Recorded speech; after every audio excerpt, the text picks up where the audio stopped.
Bueno, señores, y como habíamos anunciado, ya está aquí con nosotros Sandro Sánchez, diputado del Partido Revolucionario Dominicano y quien es además, bueno, de la zona de Santo Domingo Oeste, Los Alcarrizos, toda esa zona ahí. Bueno, Sandro, como Buenos siempre, días. este espacio Para mí abierto es un para... honor compartir este programa tan importante que se produce toda la semana, pero vamos a corregir, no es dominicano, es moderno. Revolucionario moderno. Moderno. Sí, así es, así De es. hecho, la mayoría fuimos de ese antiguo partido, Sí, ciertamente. pero debo corregir de que ya no estamos. Qué moderno. Es moderno. Es moderno. Bueno, Somos todos dominicanos. Somos todos dominicanos. Pero somos modernos. Así es. Bueno, Sandro, nos gustaría iniciar con el Congreso Nacional. Sabemos que en medio de esta situación lamentable de coronavirus y este rebrote por las nuevas cepas que han surgido y que han, bueno, lamentablemente están afectando al país, el Congreso no está ajeno a ello. ¿Cuál es la situación antes de entrar ya en los temas principales? Bueno, primero aprovecho la oportunidad para anunciar al país que en procura de salvaguardar la salud de los legisladores y de los empleados del Congreso Nacional y obviamente la Cámara de Diputados, el honorable diputado, presidente de la Cámara, pues Alfredo Pacheco, con su experiencia, habíamos controlado de alguna manera la pandemia, pero lamentablemente de una semana, 2 semanas para acá, pues han habido algunos casos puntuales de legisladores y de empleados de la Cámara de Diputados, lo que dispuso el presidente y la comisión coordinadora de la Cámara, pues fue cesar los trabajos de las comisiones permanentes y las comisiones especiales para ver la reacción.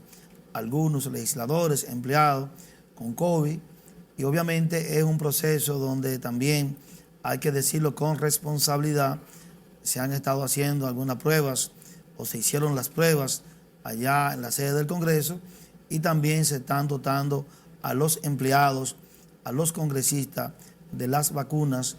En el caso nuestro nos toca el día 10 la segunda dosis, pues ya tenemos la primera. Y una gran parte de los legisladores pues también se han vacunado. Lo que sí hay que decir con responsabilidad que ha habido un rebrote de la pandemia y el Estado y obviamente el gobierno también le aprobamos recientemente por una extensión de la emergencia, periodo en la que nosotros no cesamos, los legisladores no paramos de estar pendientes de las solicitudes que ha hecho el gobierno, el Poder Ejecutivo, y también decirlo con compromiso que hemos asumido con el gobierno de Luis Abinader, que tiene un compromiso con la vida, un compromiso con salvaguardar la salud de todos los dominicanos. Bueno, Sandro, se habla de que, bueno, más de 90 diputados, o no 90 diputados, sino entre diputados y empleados. Así es. Sí. Lamentablemente las cifras han subido. Claro, esto no es ajeno a la realidad que está viviendo la población dominicana y nosotros que representamos el universo de las provincias, claro, donde quiera que hay un legislador que represente una demarcación, está expuesto al contacto con las personas y hay, lamentablemente, reiteramos, un rebrote de la pandemia y los legisladores que no estamos cerrados, que por el contrario nos mantenemos en contacto directo con la población, eso ha, pues lamentablemente, hecho que algunos legisladores no se han contagiado. Pero sí la medida ha sido atinada, como también es atinada la medida del ministro de Salud Pública, del excelentísimo señor presidente Luis Abinader, que ha puesto de manifiesto pues, el control de la emergencia, el control del confinamiento, pero además la dotación de las vacunas. Más de 1000 centros de vacunación se han dispuesto para que los dominicanos, y obviamente están acudiendo a vacunarse, porque en la mayoría de los casos que hay en los centros de salud, tanto privados como públicos, han sido de personas que todavía no se han puesto las vacunas. Sandro, ¿cuál es la situación? Vimos que los partidos o los bloques de oposición al PRM criticaban los préstamos que se está haciendo, obviamente para la adquisición principalmente de vacunas, que sabemos que son adquiridas y son compradas en China y también otras farmacéuticas ya como Estados Unidos, y que obviamente eso lleva un costo. Han criticado los legisladores de la oposición, ¿por qué? Sabiendo que estamos en medio de una crisis sanitaria. Debo decirte, Francisco, que la última sesión que se hizo en el Congreso, mejor dicho, en la Cámara de Diputados, aprobamos un préstamo de 300 millones de dólares. Pues es un contrato que no se había concretado con una farmacéutica internacional, que el primer compromiso no generó ninguna ventaja ni desventaja, porque obviamente no había obligaciones, diferente al que se ha creado ahora, y hay que ver la reacción y los resultados. Lo que nosotros indicamos, que los legisladores de la oposición, sobre todo del Partido de la Liberación Dominicana, estaban en un ejercicio pleno de reclamar el préstamo, pero sí debo decirlo con responsabilidad, la mayoría de los legisladores, es decir, el bloque del PRM, el bloque de la Fuerza del Pueblo y otros bloques más, aprobamos porque vimos atinada la obligación de que el gobierno tenga las vacunas, porque de la única manera que podemos combatir la COVID-19 es justamente vacunando a los dominicanos. Así que pudieran ellos tener argumento válido políticamente, jurídicamente, pero lo más válido y lo más adecuado es que nosotros, los que sí votamos por este préstamo, no solamente estamos cuestionando o deben cuestionar la forma de la deuda, que todo el mundo sabe que hay endeudamiento público, reconocido incluso por el equipo económico de este gobierno, pero cuando se trata de la salud, cuando se trata de la vida, no podemos poner oposición, sobre todo en la calidad del gasto. Si tú dijeras que vas a coger prestado en medio de una pandemia para gastarlo en otra cosa, pero tomar prestado para garantizar la vida de los dominicanos, creo que eso no amerita ningún tipo de oposición. Sandro, entonces con relación a las comisiones, sabemos que se estaba discutiendo el Código Penal. ¿Fue recesado esa parte? ¿Se llegó a avanzar? ¿Cómo va eso que sabemos que también forma parte de esa comisión? Mira, por cierto, la única comisión que esta semana recibió una visita de la directora regional de UNIFE, la distinguida Jean Group, que estuvo el martes en la tarde en el Congreso, fue esa. Después cesaron todas las comisiones, con la medida preventiva de que todos tuvimos en el Salón Hugo Tolentino Díaz, el presidente de la Comisión Permanente de Justicia, licenciado Alexis Jiménez, estuvimos recibiendo esa comisión regional de UNICEF, cuando nosotros estamos en disposición de recibir las orientaciones de todos los sectores, las opiniones, que hicimos una vista pública. Esta última sugerencia de UNICEF nos da la fortaleza de seguir fortaleciendo obviamente el Código Penal y la protección de los niños, niñas y adolescentes, que estarán bien protegidos en este nuevo Código Penal de la República Dominicana. Lo que así se constituye en un compromiso más de esta Comisión Permanente de Justicia, que aún teniendo el llamado del presidente a la Cámara de Diputados, Alfredo Pacheco, con el permiso y obviamente con la precaución, recibimos esta comisión importante de la directora regional de UNICEF para fortalecer el código.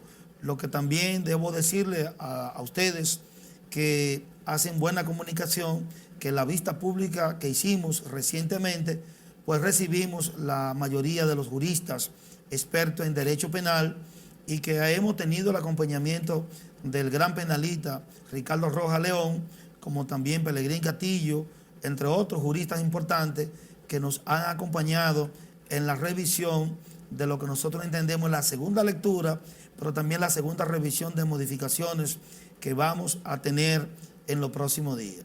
El Código Penal se fortalece, algunos temas que estaban pendientes, como la proscripción de de la corrupción, el llamado artículo que se criticó con Fijos. Fijos volvió a la Cámara de Diputados, pues nos acompañaron nuevamente y aclaramos el tema y ya pues no hay confusión.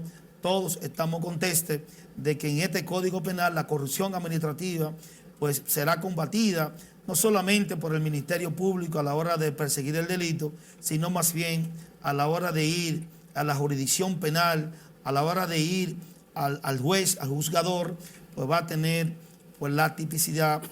El Código Penal tiene drástica sanción, pena que cuando la buscamos en los tipos penales, en los hechos punitivos, pues habrá sanción para aquel que tenga la indelicadeza de poner acelerador a la mano. Cuando decimos acelerar a la mano, todo el mundo sabe de manera... Acto de corrupción. Así es.